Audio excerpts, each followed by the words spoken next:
Disclaimer: I am not a licensed medical professional. This podcast is not intended to replace real medical support from a mental health professional or other licensed medical practitioner. If you are in crisis and need immediate support, call 911 or reach out to Suicide Prevention Hotline at 988.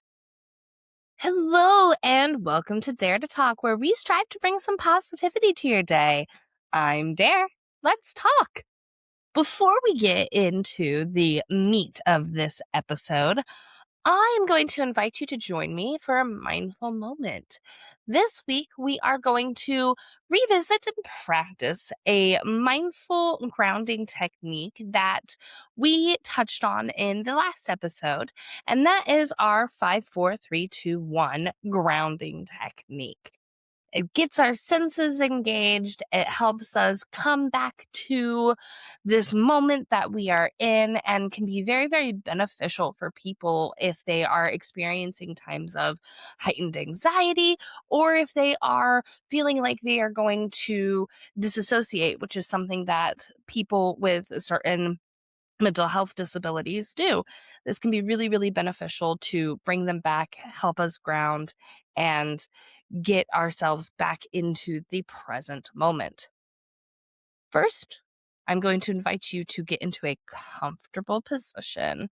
If you are sitting, standing, laying down, doesn't matter so long as you are comfortable and have the ability to look around you and participate in this activity if it's what you want to do. I am going to invite you now to take a deep breath in through your nose and out through your mouth with me.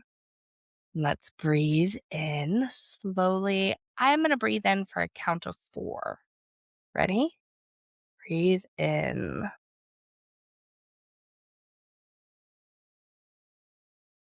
And out.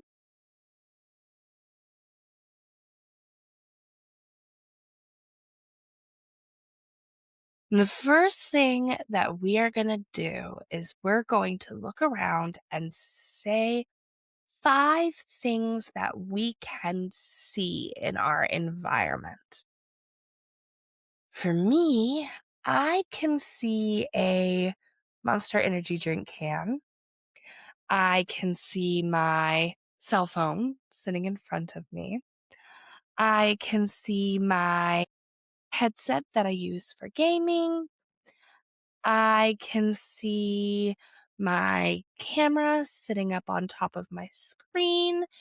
And I can see my microphone right here in front of me.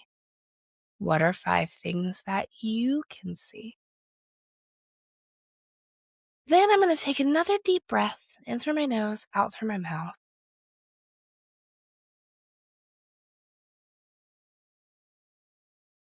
And I am going to look at 4 things that I can touch. And I'm going to touch 4 things in my environment. I'm going to touch my hair because it's nice and soft and I enjoy playing with my hair. I'm going to touch my earrings. I wear dangle earrings a lot because I like to fiddle with them. These are smooth and very nice. I am going to touch the top part of my microphone here, feeling the smoothness on this metal part, this metal connector. And then I can touch my glasses. Yep.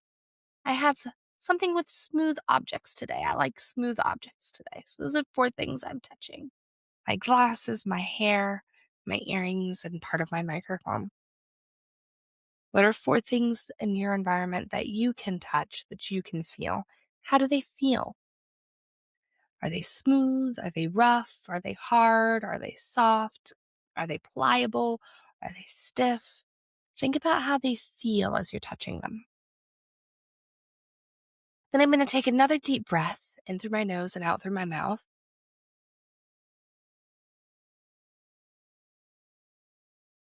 And I am going to listen for 3 things that I can hear. I can hear the fan of my computer whirring.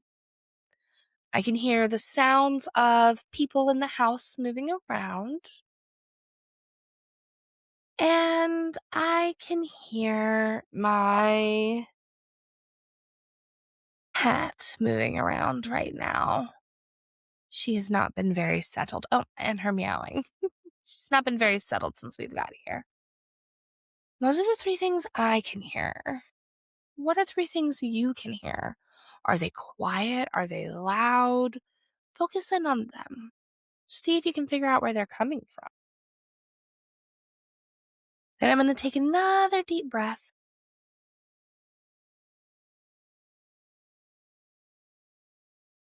And I'm going to try to smell two things. Smell two things in my environment. I'm going to smell my Monster energy drink. Smells very good. Smells sugary. Oh, sorry. And then I can smell my hair. I'm going to go back to my hair and smell my hair. Smells like shampoo and hair products. I love that smell.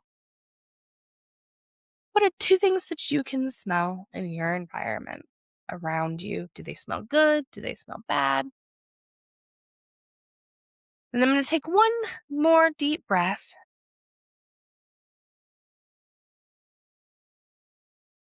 And I'm going to focus in on one thing that I can taste. And I can taste my Monster energy drink. I've taken a drink of it recently, and that taste is still lingering in my mouth, and I can taste it, and it's yummy. If you don't have anything that you can taste, but you have like a piece of gum or a piece of candy nearby, you can chew on that, and that'll give you the taste that you need to be able to do this. Or you can just say, hey, I don't taste anything. But what do you taste? Does it taste good? Does it taste bad? Then I'm going to take one final slow, deep breath.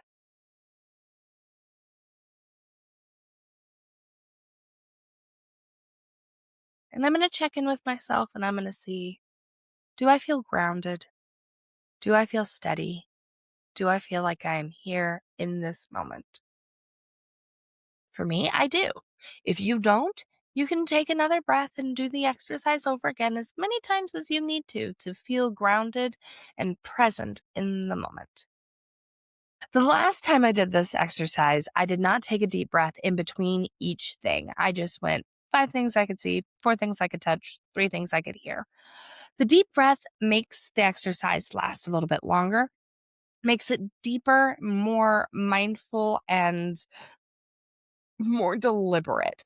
It's not necessary, but it's good practice as well.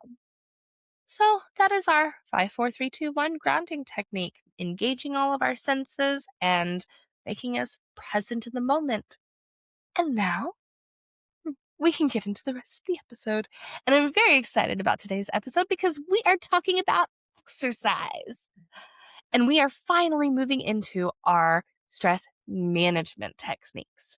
This last little bit, we've been talking about stress and the fact that stress is so bad for our bodies. It is a killer in a lot of different ways. It increases negative hormones in our bodies that are damaging. It makes us more susceptible to chronic illnesses in the future. It is not great for our mental health because it gets us in our head and puts us into fight, flight, or freeze, which we've talked a lot about, our 5 Fs: fight, flight, freeze, fawn, or flop. And it heightens up our breathing, makes our heart race, slows down our digestion, and diverts energy from our areas that aren't necessary for survival, but are good to keep us kind of going, and makes it so that we're ready to flee from the situation, get to safety, or fight the situation off and get where we need to be safe. Stress, like I've mentioned in several different episodes, is a fact of life. It is a fact of life for all living things. Animals experience stress. Humans experience stress. Plants experience stress. Anything living will experience stress on some level. But when we as humans are experiencing stress, it is not really great for us, for our mental health. Like I said, it can create a lot of problems. So we've been talking about coping skills and the importance of breath and the importance of knowing what our fight, flight, and freeze responses are going to be so that we can use our breath to help combat that and use our coping skills to take breaks from our stress so that we can get to a point where we can manage our stress. Now we're going to talk about managing that stress.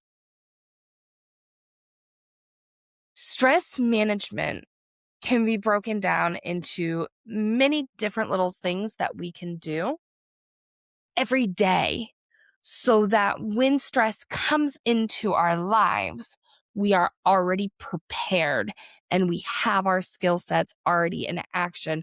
We've already been practicing our stress management skills.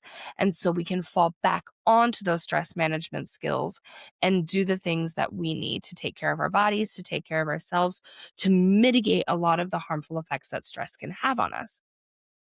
I talked a lot last week when talking about different coping techniques about this book called Fighting Invisible Tigers by Earl Hip. Love this book. Love what Earl Hip does. But I also have other resources that I pull from. I look at things like the Mayo Clinic. I look at things and like the CDC and Centers for Research on Mental Health Statistics. And I kind of tie those all together whenever I'm talking about different topics when it comes to stress management. One of the things that Earl Hip mentions, and that is also mentioned with the CDC and the Mayo Clinic, is the importance of regular exercise for stress management. In fact, Earl Hip calls his stress management toolbox his 11 tiger taming tools, and physical exercise is the first of the tools in his toolbox. It is the first thing. It is really, really important that we do engage in regular exercise, not just for our own physical health, but also for our mental health. Regular physical exercise is really, really good for us, for our mental health, in a lot of different ways. As far as our physical health goes, regular exercise helps to keep down those harmful stress levels. It helps to prevent preventable diseases that can come into the future as we age. It helps maintain our mobility. It helps maintain our flexibility. It helps with our bone density, with our muscle mass and our muscle density. It can allow us to maintain balance and mobility longer as we age. It also is really, really good for our heart. Getting our heart pumping regularly can prevent different cardiovascular diseases. It's good for weight management and can prevent different weight related diseases that can come in and cause more stress in the future. But it also releases endorphins and other happy boosting hormones that can elevate our mood and help us feel better while also getting rid of those stress hormones that come in our body and cause the harmful side effects. Exercise is just really all around good for us. However, there are a lot of barriers to exercise. I have a hard time exercising. I'm not even going to pretend that I don't have a hard time exercising. And I know that a lot of people who have chronic illnesses like multiple sclerosis, POTS, fibromyalgia, chronic fatigue, different types of cancers, diabetes, other types of chronic illnesses, energy is a huge barrier towards regular exercising. Other barriers towards regular exercising for anybody, not just for people with chronic illnesses, but for anybody, is things like not knowing how to get started, not knowing what types of exercises are good for them, what types of exercises might not be good for them, over pushing yourself at first, and then being really, really sore and demotivated. Finding the motivation to even just get started in the first place, knowing what types of workouts you can do and having access to equipment that you want or need to be able to do certain types of exercises and workouts. And frustration over numbers on scales and not losing weight, even if you are trying to exercise. That can be really, really demotivating and can prevent people from wanting to exercise. There are lots and lots of different reasons why people aren't exercising. And in fact, actually, we as an American nation are in a hole very bad at exercising. When I was doing research for my blog post that posted up today on Thursday, February 12th of 2026, I was looking at our numbers for how often the American population exercises, and adults from the age 18 and older don't get in enough cardiovascular aerobic exercises or strength exercises.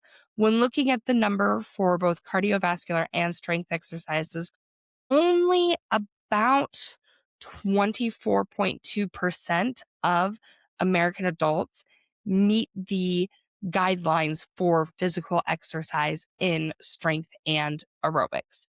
If we're only looking at the aerobics in America, about 46.4 people meet those guidelines from the ages of 18 up. But that's still less than half of the American adult population working out and exercising. Like I said, there's lots and lots of reasons why we as a nation just are not exercising. But there are workarounds for those barriers. And there are things that we can do to start exercising and start moving and reap those mental health benefits that come from regular exercise and regular movement. It is time for a terrible dare joke.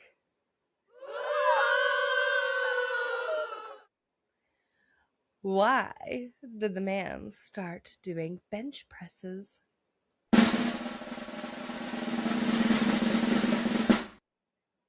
he had something he had to get off his chest. Uh-huh, uh-huh. No. Hey, I thought that one was really cute.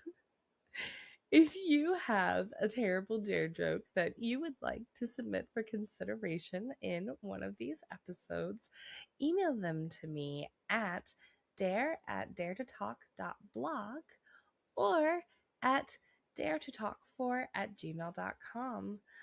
I look forward to seeing you guys next week on another terrible dare joke.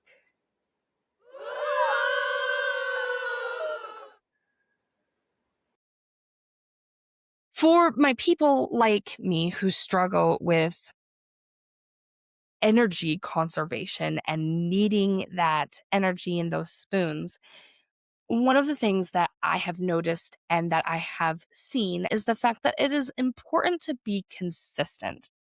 Consistency is more important than the time spent in the exercise in a single sitting. I have experienced this myself, and I've experienced this with my mother, where we will sometimes get into these mindsets of, well, we have to do more. We have to do more. 5 minutes isn't enough. We gotta do more, even though our bodies aren't always capable of doing more.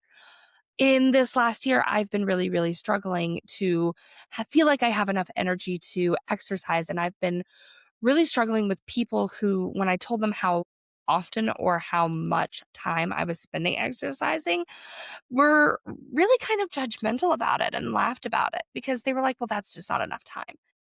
And it really came down to,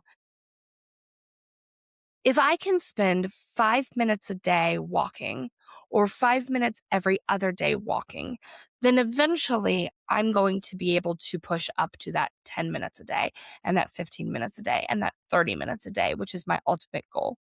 But if I try to come right out the gate right now, doing 30 minutes of walking on the spot, even though I know that my body isn't ready, only because I felt like I was being judged for not being able to do the 30 minutes right away, then I am going to cause myself more injury, and I am going to cause myself mental health concerns and issues, and I am going to feel demotivated and not want to exercise anymore.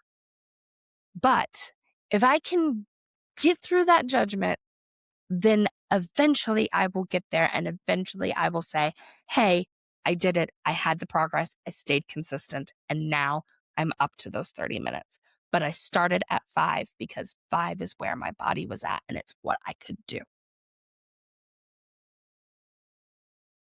It's not about the time that you're spending in the exercise. I know lots and lots of people see the people who are spending hours and hours at the gyms, 30 minutes at the gyms, 2 hours at the gyms, working out 3 times a day, 5 days a week at the gyms. Those people are people who've either been doing it for a really, really long time, or are people who are training for a very, very specific thing for a short amount of time, or people who don't really know what they're doing and they're going to burn out really, really quickly. Consistency is important, and starting where you're at so that you can be consistent with it is equally as important. One of the other things that is a barrier to being able to exercise is not knowing how to exercise, not knowing the right exercises to do for themselves or for their body.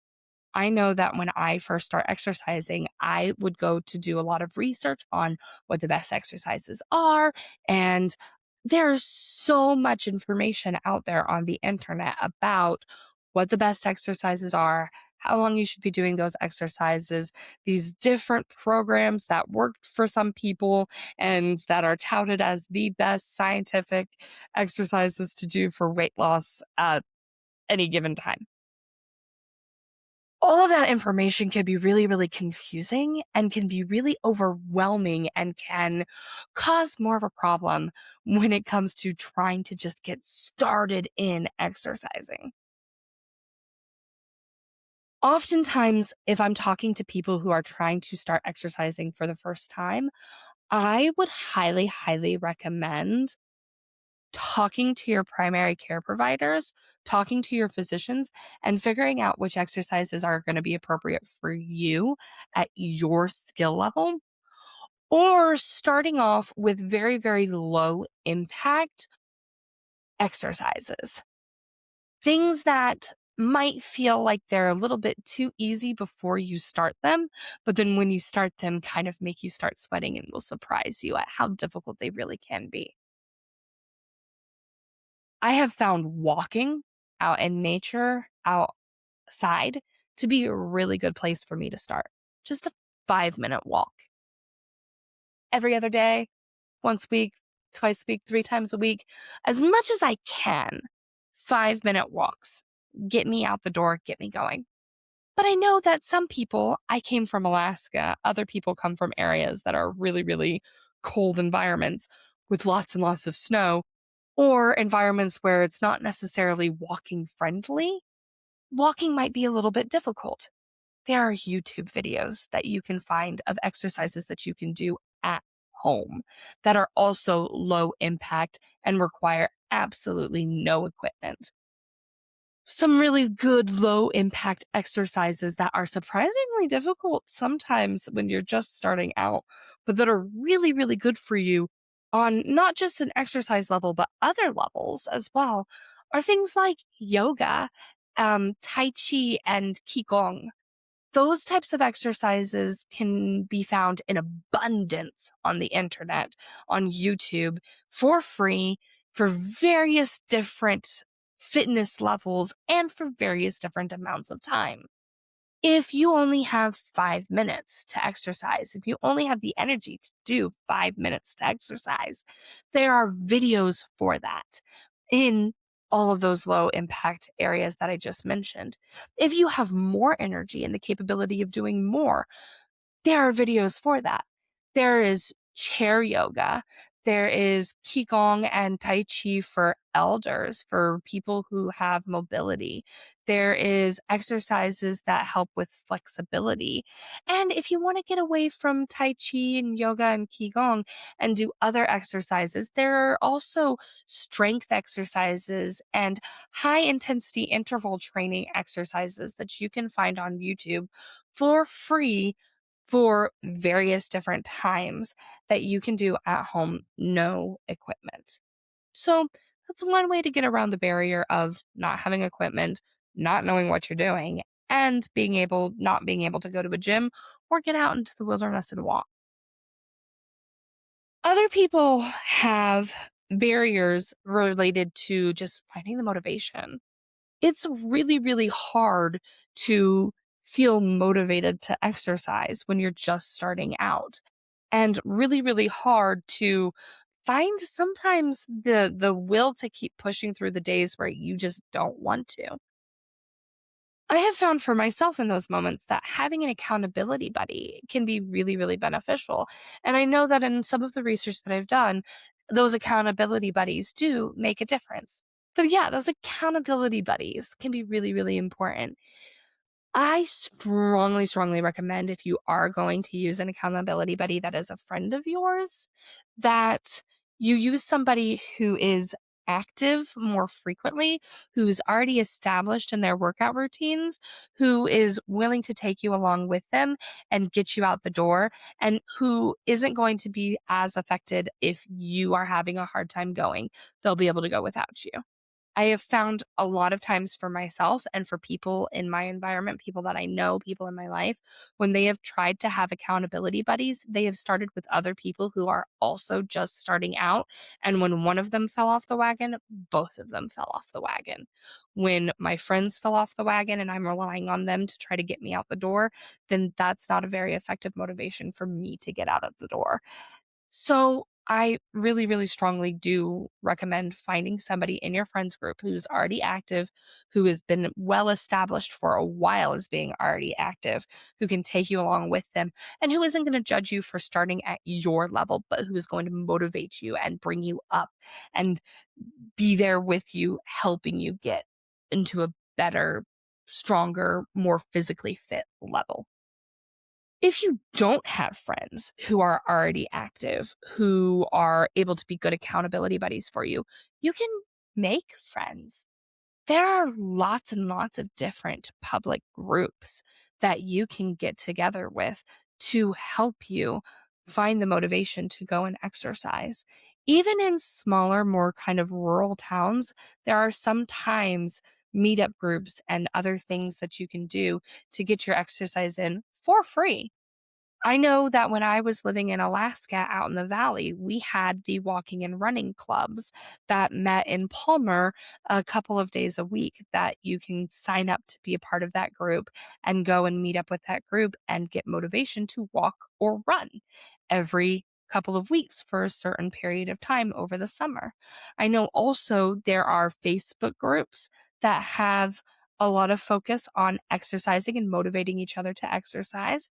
And I know that in bigger cities and in other locations, there are meetup groups that meet in local parks or areas that do yoga and Tai Chi in these parks and these areas and are often advertised in community centers and local fitness establishments, as well as on Facebook and in other areas. I do know also that there is meet.com, which is really good for finding meetups and groups of people who are doing different things for different interest groups.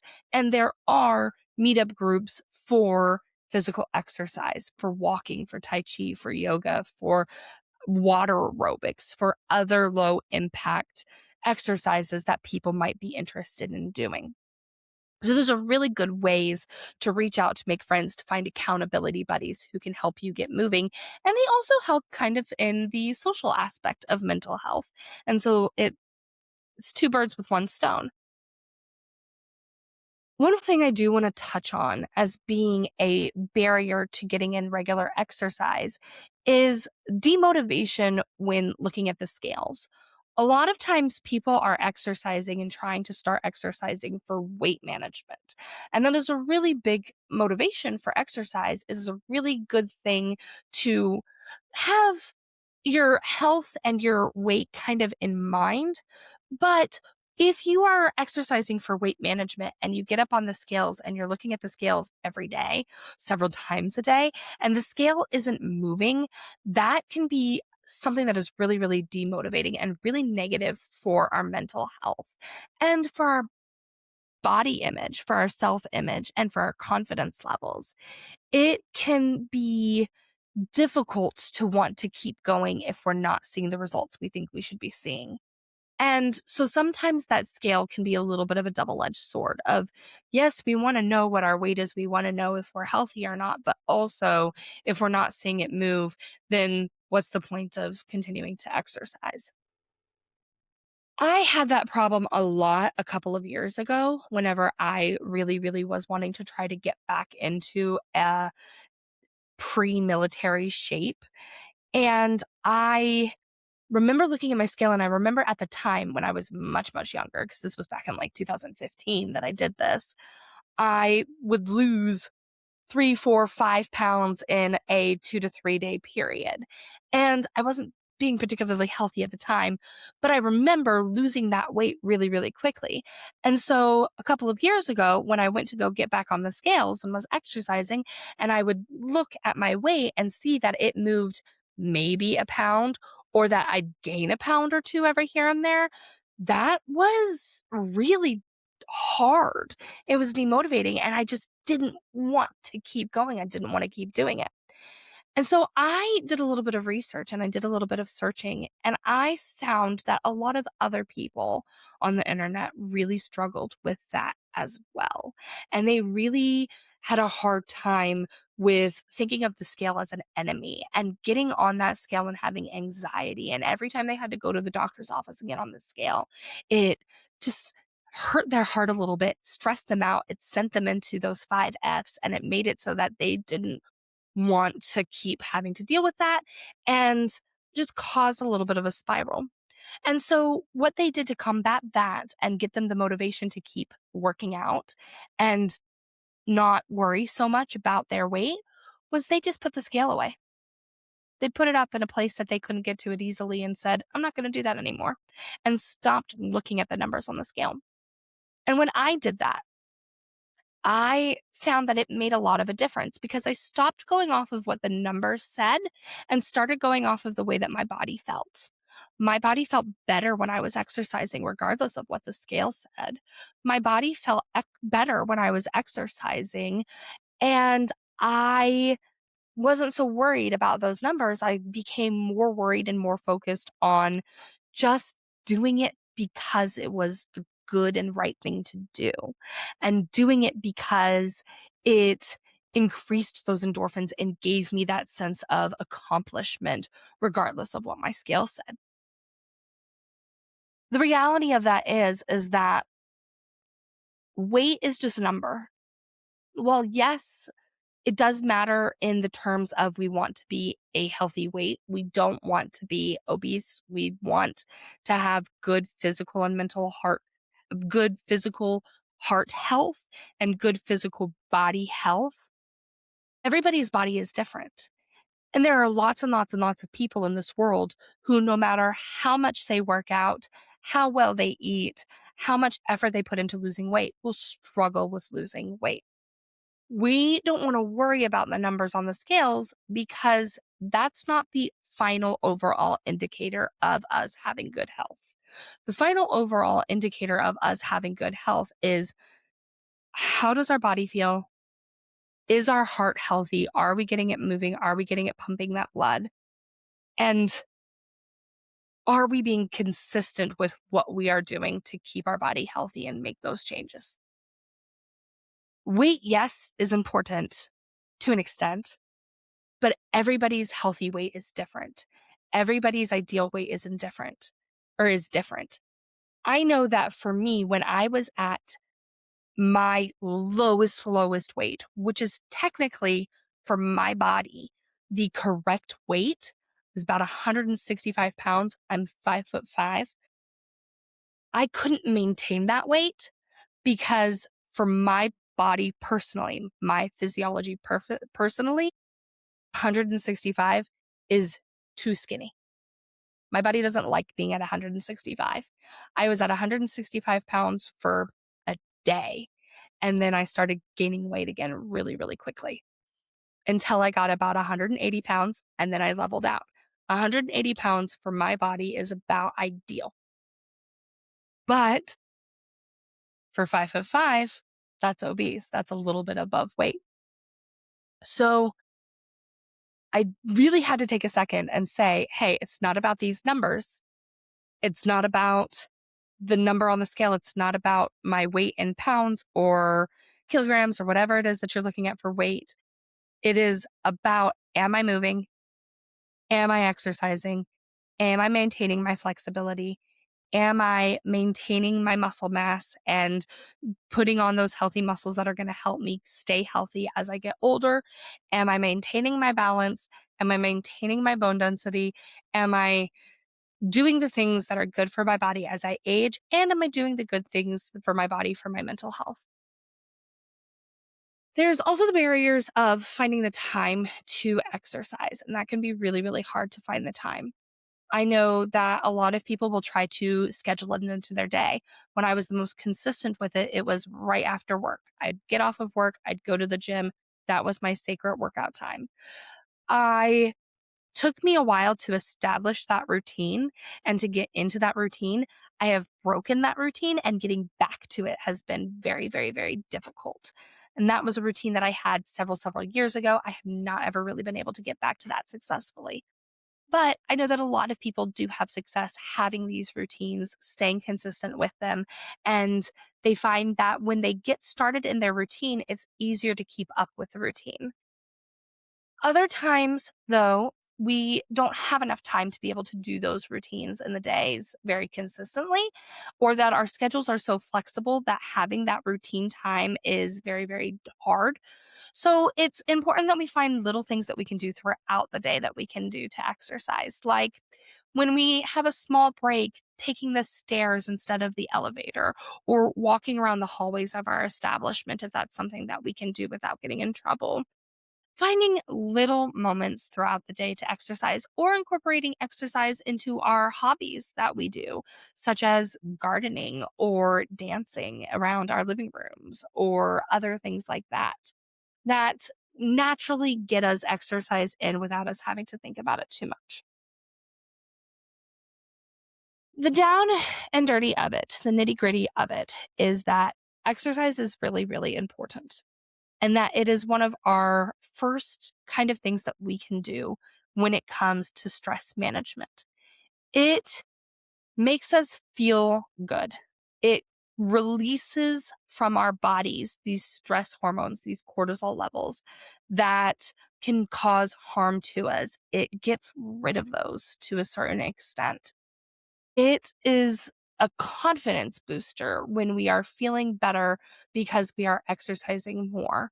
We have a better image of ourselves, and we feel like we are doing something that is good for ours, good for our bodies. It's something that we have control over in our lives if we live in lives that we don't have very much control in. And it is just generally a good thing to do. So, I hope that this has helped motivate you guys to just start. Start exercising, start walking, start doing Tai Chi, start doing yoga, start doing water aerobics, and find your group of people that is going to motivate you to want to exercise as well. Comment things that you guys do to exercise and things that have worked for you guys in the past that helps make you feel fit, and comment whether or not you're one of those people who feels motivated or demotivated by your scale and losing weight, and let people know that you're out there and supporting them in their fitness journeys. I am Dare. I hope to see you guys next week in another episode of Dare to Talk. And I dare you to talk about how you are really feeling today.